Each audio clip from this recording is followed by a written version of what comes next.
રાધનપુર નગરપાલિકા કચેરી ખાતે કોંગ્રેસ દ્વારા આવેદનપત્ર આપવામાં આવ્યું. રાધનપુર નગરપાલિકા કચેરી ખાતે કોંગ્રેસ દ્વારા આવેદનપત્ર આપવામાં આવ્યું. રાધનપુર નગરમાં વરસાદના કારણે દરેક વિસ્તારોની અંદર ગંદકી, રોડ રસ્તા તૂટી જવા અને પાણીના ભરાવાના કારણે નિકાલની કામગીરી માટે કોંગ્રેસ દ્વારા આવેદનપત્ર આપવામાં આવ્યું છે. કોંગ્રેસ દ્વારા ચીફ ઓફિસર હાજર ન રહેતા હોય તેવો આક્ષેપ કરવામાં આવ્યો છે. રાધનપુરમાં વરસાદ બાદ નગરપાલિકાની ઘોર બેદરકારી આવી સામે ઢીચણસમાં પાણી ભરાતા વેપારીઓ અને રિક્ષા ચાલકોને ભારે મુશ્કેલી. 4 રસ્તાથી પટડી ગેટ સુધીના માર્ગે પડ્યા મસમોટા ખાડા. વોર્ડ નંબર 7માં હરિદર્શન, શાંતિકુંજ, સાઈનાથ અને શિવ રેસિડેન્સીના 450 પરિવારો પાણીમાં. રોજ 3 થી 4 લોકો પાણી અને ખાડામાં ખાબકે છે. ચૂંટાયેલા 4 કોર્પોરેટરોમાંથી એકેય મુલાકાતે ન લેતા સ્થાનિકોમાં ભારે રોષ. ખુલ્લા પ્લોટોમાં પાણી ભરાતા મચ્છરોનો ઉપદ્રવ વધ્યો, પબ્લિક બીમાર પડવાની દહેશત. રાધનપુર ખાતે જૈન સમાજના મહારાજ સાહેબનું ચોમાસું ચાલતું હોય તેવા સમયે જૈન સમાજ નારાજ. આજ રોજ રાધનપુર નગરપાલિકા ખાતે રાધનપુર કોંગ્રેસ શહેર સમિતિ અને વેપારી મહાજન મંડળ દ્વારા રાધનપુરમાં જે ચોમાસા દરમિયાન ઉદ્ભવેલા પ્રશ્નોના નિકાલ માટેનું એક આવેદનપત્ર આપવા માટે અમે લોકો અહીં આવ્યા છીએ. રાધનપુરમાં જ્યારથી વરસાદ થયો ત્યારથી રાધનપુરની હાલત ખૂબ કફોડી થઈ ગઈ છે.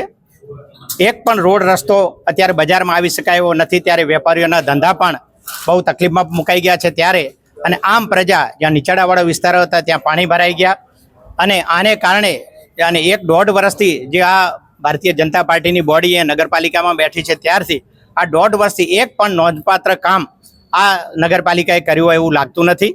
એટલે એક વિરોધ પક્ષ તરીકે કોંગ્રેસ પાર્ટીના આગેવાન તરીકે અમે શહેર કોંગ્રેસ પ્રમુખ શ્રી રફીકભાઈ અને અમારી ટીમ અને વેપારી મહામંડળ અહીંયા અમારી સાથે આવ્યા છે અને આ રજૂઆત કરવા માટે આવ્યા છીએ કે મેઇન બજાર ત્યાં વેપારીઓના ધંધા હોય છે ત્યાં પણ અત્યારે છેલ્લા 1 મહિનાથી જવાય એવી કોઈ પરિસ્થિતિ નથી અને આવી કફોડી પરિસ્થિતિમાં બોડી પણ કોઈ ગંભીરતા દાખવતી નથી. સાથે સાથે ચીફ ઓફિસર જ્યાંથી આ ચોમાસું ચાલુ થયું ત્યારથી વરસાદના પ્રશ્નો થયા ત્યારથી અહીંયા એક પણ જગ્યાએ એમણે એમની મુલાકાત લીધી નથી. તો એમણે એમની જવાબદારીની પણ ગંભીરતા હોવી જોઈએ.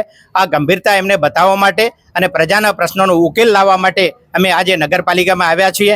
અમારી ખાસ વિનંતી છે કે તમે માત્ર ભ્રષ્ટાચાર તરફ ના જુઓ, વિકાસ કરો છો પણ ભ્રષ્ટાચાર રૂપી જ વિકાસ અમને દેખાઈ રહ્યો છે. ત્યારે પ્રજાના પ્રશ્નો માટે અમે જ્યારે ચૂંટાયેલા નથી ત્યારે અમારી ફરજ એ છે કે આમ પ્રજાને કાંઈ નુકસાન ના થવું જોઈએ.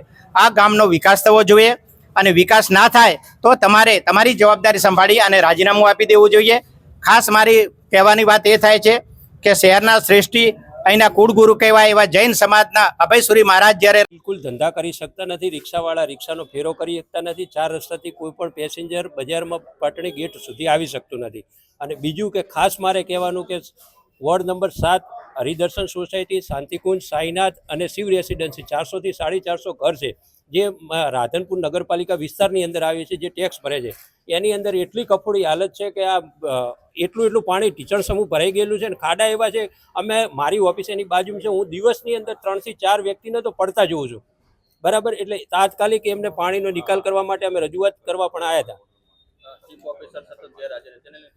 ચીફ ઓફિસરનું તો બિલકુલ નામ જ ખાલી એક પાટિયું છે, બાકી એમને પાટિયું હટાવી નાખો જો હાજર ના રહેવું હોય તો. બિલકુલ ચીફ ઓફિસરને કોઈ નૂટન છે, બિલકુલ કોઈ કામ કરવામાં કોઈને રસ નથી. અને 7 નંબર વોર્ડના 4 કોર્પોરેટર ચૂંટાય, એક પણ કોર્પોરેટર હજુ સુધી સાઈનાથ સોસાયટી, હરિદર્શન અને શાંતિકુંજની અંદર આંટો નથી મારે. સોસાયટીની સમસ્યા 5 સોસાયટીની સમસ્યા છે, એક પર્સનલ કોઈને નથી. મેઇન હાઈવેની બિલકુલ હાઈવે ઉપર ઢીચણસમાં પાણી છે અને સોસાયટીની અંદર તો ખુલ્લા પ્લોટો જે પડ્યા ને એની અંદર એટલા મચ્છર છે, કાલ ઉઠીને આટલી પબ્લિક મોદી થશે તો જશે ત્યાં.